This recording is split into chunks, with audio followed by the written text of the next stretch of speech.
আপনার জাজমেন্টের মধ্যে লিখে দেন যে এই যে 5 তারিখে যে বিপ্লব হয়েছে সেটা জনগণের ইচ্ছার প্রতিফলনে হয়েছে, এই কথা তো লিখছেন।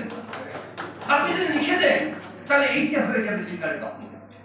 এবং যদি মহসিন রশিদ সাহেব উনি যদি অ্যাপিলেট ডিভিশনে গিয়ে এই রিজেকশন অফ দ্য পিটিশনটাকে যদি চ্যালেঞ্জ করেন, আর অ্যাপিলেট ডিভিশনে যদি একটা সার্বিক রায় হয়, বিস্তৃত রায় হয়, এবং সেই রায় যদি বলা হয় যে হ্যাঁ এটা ছিল সেই জনগণের ইচ্ছার প্রতিফলন, তাহলে একটা লিগাল ডকুমেন্ট হয়ে যাবে।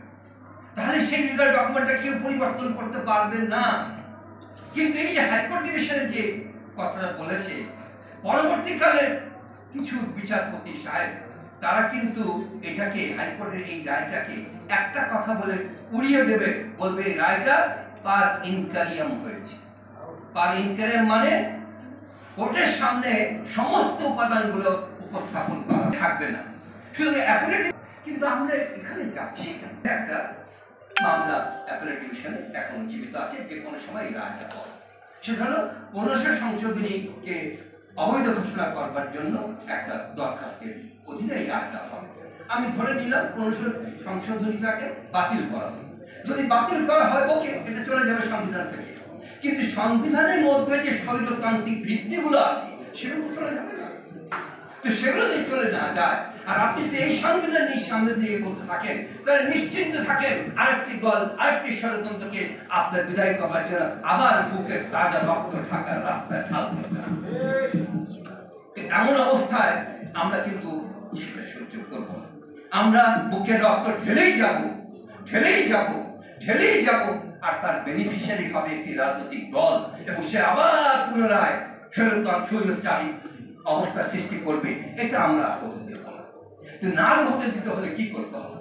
করতে হবে এই, আমাদের বর্তমান যে সরকার আছে, অন্তর্বর্তী সরকার আছে, তাকে কঠোর হতে হবে। তাকে বলতে হবে যে আসুন আমার ভিত্তি করে পরবর্তী কার্যক্রম চলবে। পরবর্তী কার্যক্রমটা কি? প্রথম কার্যক্রমটা হবে একটা গণপরিষদ তৈরি করা। গণপরিষদ তৈরি করবার জন্য গণপরিষদ ইলেকশন লাগে। এখন আমাদের বর্তমান রাজনৈতিক দলরা তারা চাইছে যে অত কত শত বুঝি না, তাড়াতাড়ি করে একটা ইলেকশন দেন আর আমরা গিয়ে পাওয়ারে যাই। কিন্তু এখন অবস্থা চলছে, কিন্তু আমরা সেটা হতে দেব না। আমরা চাই যে এরপরে ওই লিগাল ডকুমেন্টের ভিত্তিতে একটা গণপরিষদের ইলেকশন হবে।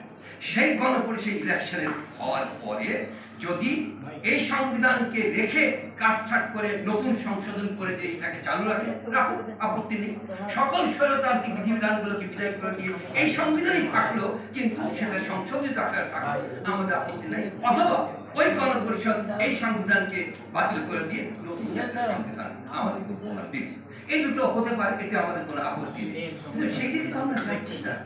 আমরা এই সংবিধানকে রেখেই আমরা সামনে যাচ্ছি। কিভাবে যাবেন? আপনি যদি ওই রকম একটা ডকুমেন্ট না করেন, যদি একটা এগ্রিমেন্ট না করেন, একটা চুক্তি যদি সবার সাথে না করেন, তাহলে জনগণের ইচ্ছার প্রতিফলন করার মতো আর কোনো জায়গা নাই। ওইরকম একটা চুক্তি সমস্ত রাজনৈতিক দল নিয়ে একটা চুক্তি যদি হয়, তাহলে সেটা হবে জনগণের ইচ্ছার প্রতিফলন, এবং সেইটার ভিত্তিতেই আপনি ওই গণপরিষদ নির্বাচন করতে পারবেন। নাহলে এখন কিসের ভিত্তিতে আপনি নির্বাচন করবেন? এই সংবিধানের ভিত্তিতে নির্বাচন করবেন? এই সেই ক্ষমতা আপনার আছে? সেই বৈধতা কি আপনার আছে? এই সংবিধানের অধীনে তো আপনি সরকার গঠন করেননি, করতে পারেন না। এটা একটা বিপ্লবী সরকার। সেই সরকারের অধীনে যদি আপনি নির্বাচন করেন, সেই নির্বাচনটা অবৈধ হবে, এবং সেই অবৈধ না হয় সেজন্যই প্রয়োজন সকল দলের মাধ্যমে চুক্তি করে তারপরে গণপরিষদ নির্বাচন। আমাদের একজন প্রফেসর এমিরেটস চৌধুরী উনি বলেছেন যে 5ই আগস্টে কোনো বিপ্লব হয়নি। বিপ্লব মানে এই বড় জিনিস। 5ই আগস্ট যেটা হচ্ছে সেটা একটা আন্দোলন হয়েছে। এতটা নিচু করে এই বিপ্লব, এই আন্দোলনকে দেখার কোনো সুযোগ নাই। বিপ্লব কাকে বলে, আন্দোলন কাকে বলে, অভ্যুত্থান কাকে বলে আপনারা সকলে জানেন। তারপর আমি মনে করিয়ে দিচ্ছি, সরকার পরিবর্তনের 3টে পদ্ধতি, দুটো পদ্ধতি, নিয়মিত অনিয়মিত। যদি নিয়মিত পদ্ধতি আসে আপনারা জানেন নির্বাচন হবে, সরকার পরিবর্তন হবে। অনিয়মিত পদ্ধতিতে 3 ভাবে সরকার পরিবর্তন হতে পারে। একটি পরিবর্তন হতে পারে আন্দোলনের মাধ্যমে। আন্দোলন কাকে বলে?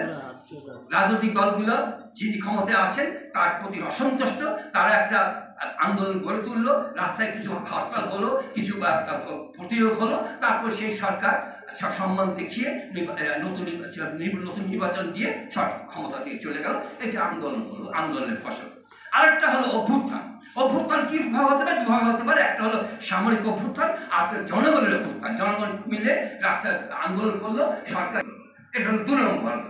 আর সাধারণ বিষয় নয়, সব অভ্যুত্থান বারবার সংগঠিত বিষয় যে স্বৈরাচার একটা সরকারের বিরুদ্ধে সমগ্র জাতি, রাজনৈতিক দল নয়, সমগ্র জাতির সন্তানরা তারা রাস্তায় নেমে আসে এবং সেই আন্দোলনকে দমন করবার জন্য মারণাস্ত্র দিয়ে সরকার এমনভাবে রক্তপাত করে যেন সমগ্র জাতিকে ধ্বংস করে দেবে। কিন্তু তারপরে সেই সরকার সেই দমন পীড়নে সফল না হয়ে কি হয়, নিজের জীবন বাঁচানোর জন্য দেশ থেকে পালিয়ে যায়। ওইটাকে বলে বিপ্লব। আমাদের এই 3 নম্বর যে বিষয়টি, এটা কি সংগঠিত হয়নি বাংলাদেশে?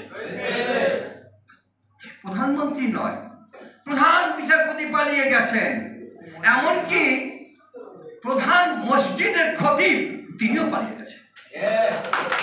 তাহলে বিপ্লব কাকে বলে? এরপরে বিপ্লব। প্রফেসর সিরাজুল ইসলামের প্রতি আমার পূর্ণ শ্রদ্ধাকে আমি বলতে চাই, এটা কি বিরাট বিষয় নয়? উনি যে বললেন বিপ্লব বিরাট বিষয়, তাতে মৌলিক পরিবর্তন হয়। আমরা তো সেই মৌলিক পরিবর্তন করবার জন্য এত কিছু করছি। এখানে চিৎকার করছি কেন?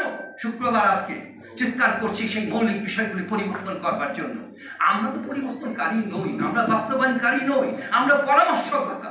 আমরা পরামর্শ দিতে পারি, বাস্তবায়ন যারা করবে তাদের মগজের মধ্যে আমরা এগুলো ঢুকিয়ে দেওয়ার জন্য এত চিৎকার, এত কথা, এত সুতরাং আমার কংক্রিট প্রস্তাব, দয়া করে সমস্ত রাজনৈতিক দলকে, যারা প্রফেসর ইউনূস আপনি বলুন যে আমার নিরাপত্তার জন্য, আমার এই সমন্বয়কদের নিরাপত্তার জন্য সমগ্র রাজনৈতিক দলগুলির সাথে আমাকে একটা চুক্তি উপহার দিতে হবে।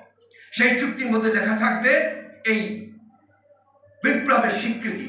আমি আর এখন সেই আপনার প্রোক্লামেশন অফ রেভলিউশনের কথাটা আর বলবো না, কারণ এটা যে কোনো ভাবে হোক খেয়ে ফেলেছে, এটা এখন আর উঠবে না।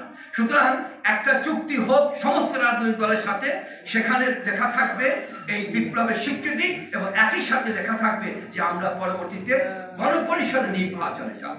গণপরিষদ নির্বাচন হওয়ার পরে তারা যা করা করবে, তারা সংবিধান দেবে, যা করা করবে, তারপরে দেশ চলবে। কিন্তু সেই সংবিধানের মধ্যে এই স্বৈরতান্ত্রিক বিধানগুলো থাকতে পারবে না। সেই সংবিধান হতে হবে জনগণের সার্বভৌমত্বের সংবিধান। আমরা সেই সংবিধান অর্জন করবার জন্য প্রয়োজনে আরেকবার আমরা বুকে রক্ত দিই। আপনাদের সকলকে ধন্যবাদ। আশা জাগানিয়া বক্তব্যের